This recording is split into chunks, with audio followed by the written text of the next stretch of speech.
Bonjour et bienvenue à une nouvelle capsule. Aujourd'hui, on a décidé de faire quelque chose d'un peu différent et on va s'entretenir avec quelqu'un qui a vécu avec la dépression, mais peut-être pas comme vous le pensez. Elle a vécu et elle a vu la dépression de près parce qu'elle l'a côtoyée, parce qu'elle vivait avec quelqu'un qui était en dépression. Et cette personne-là, c'est ma femme, Vicky Cado-Mercius. On va lui poser des questions aujourd'hui afin qu'on puisse essayer de peut-être outiller aussi l'entourage d'une personne dépressive.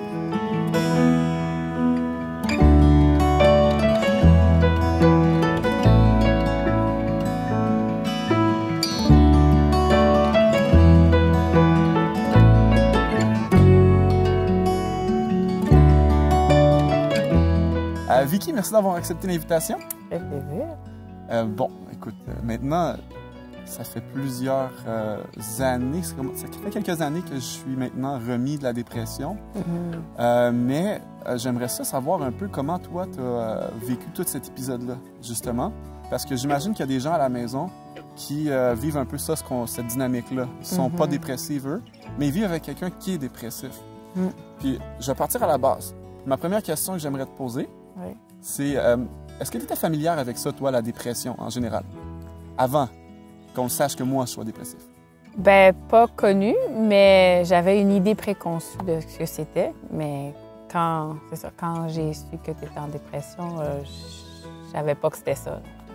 OK, fait que t'es pas capable de dire, OK, mon mari est dépressif, il faut aller voir le médecin. Non. Puis c'était pas quelque chose que tu avais nécessairement côtoyé dans ta famille ou dans ton environnement. Non, exactement. Puis ça a été quoi ta réaction quand on est allé chez le médecin? Puis, il m'envoie chez un professionnel, un psychiatre. On me diagnostique une dépression. Comment tu as réagi? C'était quoi ta réaction? Ben, au début, je me sentais coupable. J'avais l'impression d'être responsable du fait que tu étais en dépression. Puis, je savais pas trop comment gérer mes émotions. J'avais peur aussi d'en parler. Puis, pour toi? Non, en fait, j'avais peur d'en parler parce que je voulais pas atteindre ta fierté à toi. Je voulais pas que les autres sachent que tu étais malade parce que je savais pas comment toi t'aurais aimé que les gens ils sachent ça. Puis c'est ça, des problèmes de... Tabou encore, là. Ouais, c'est ça, exactement. Ouais. Puis comment c'était au quotidien? OK? Moi, c'est pas pareil pour tout le monde. Des fois, à la maison, on peut comme se poser la question. Là, c'est un témoignage, donc ça veut pas nécessairement dire que ce que nous, on a vécu, c'est ce que d'autres vivent. Mais c'est quand même intéressant de savoir comment toi, ça se passait à la maison. Comment c'était la dynamique familiale? OK, ben tu faisais pas grand-chose, mais j'avais l'impression que tu étais comme ça tout le temps.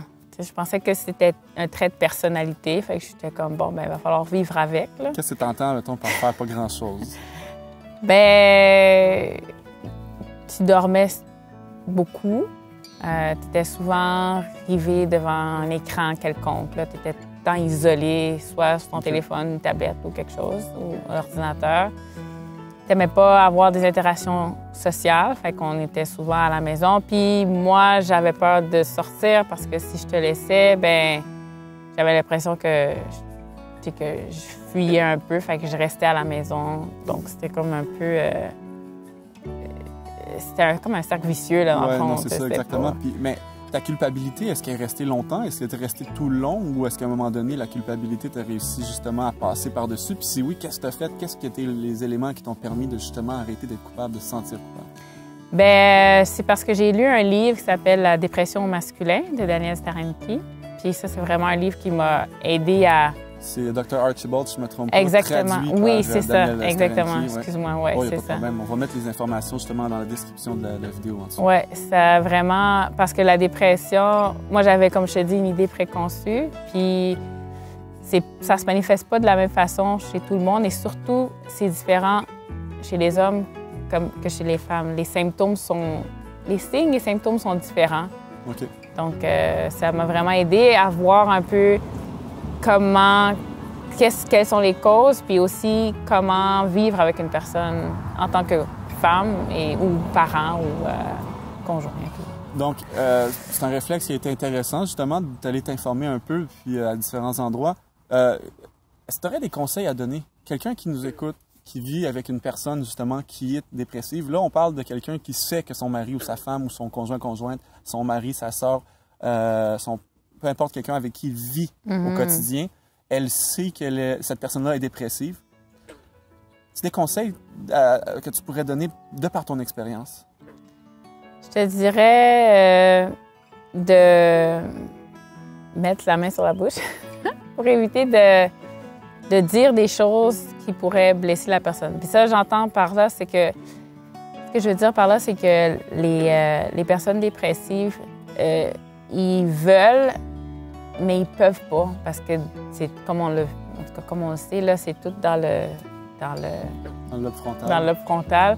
Fait que la volonté n'est pas là. Fait que quand on leur dit des choses comme allez, bouge, là, prends-toi en main, tout ça, c'est des choses à ne pas dire parce que la personne, elle n'est pas en mesure de le faire. Fait que, puis d'encourager à aller chercher de l'aide, mais toujours avec les bons mots, puis de lui dire qu'on l'aime et qu'on tient à elle. Je pense que c'est les choses qui sont les plus importantes parce que si on tient vraiment à la personne, il y a des façons de s'en sortir. Puis il faut que la personne sache que c'est pas qu'elle vaut quelque chose, mais qu'elle est que sa valeur est encore intacte, qu'on tient à elle. Qu'on tient à elle. Je pense que c'est la chose qui m'a marqué le plus, moi, dans les recherches que j'avais faites. Là, puis... on peut des fois suggérer à des gens d'aller chercher de l'aide dans plein de choses dans la vie. Mais la personne, souvent, elle peut se dire « ben j'ai pas besoin de ça, moi. » Ou « je ne vais pas aller chercher de l'aide. » T'as-tu quelque chose que toi, tu as fait personnellement qui a... pour pouvoir aider à pousser à la personne de dire « accepte l'aide », justement? Y a-t-il des choses que toi, tu as faites pour que ça puisse être plus facile?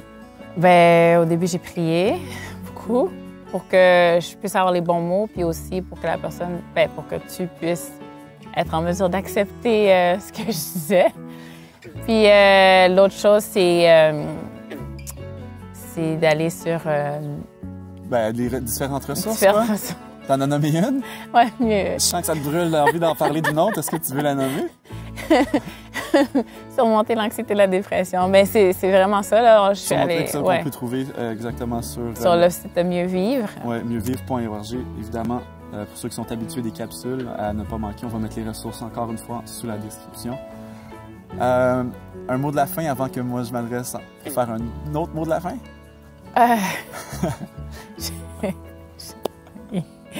Comment c'est maintenant la vie post-dépression? Ah, écoute, c'est merveilleux. Vraiment, là, c'est sûr qu'on a des hauts, des bas, mais il faut prendre un jour à la fois. Puis il faut aussi reconnaître les signes, quand on sent que ça vient trop, qu'il y a trop d'éléments qui peuvent déclencher soit une anxiété ou la dépression. Fait à ce moment-là, on prend une pause, puis on n'est pas trop exigeant, puis on prend une journée à la fois, on s'assure de mettre les outils qu'on a pris en place, qu'on les met en place, puis après ça, on peut recommencer à prendre plus de défis, mettons. Ouais. Exact, parce que j'apprécie tellement ta participation, puis si on a brisé notre voiture parce qu'on a fait des manœuvres un petit peu extrêmes avec, on peut la faire réparer, mais après ça, ce serait peut-être d'être plus sage. Ça va dépendre des gens. Peut-être les gens ne vont pas toujours être la même raison pour laquelle il y a tellement de sources possibles à la dépression. Mais moi, comme j'aime le dire, je me considère comme un peu dépressif un jour, sujet à la dépression toujours. Oui, c'est ça. Donc même si on a guéri la dépression, peut-être ça aide à continuer d'utiliser nos outils au quotidien, même si on va bien. Ouais.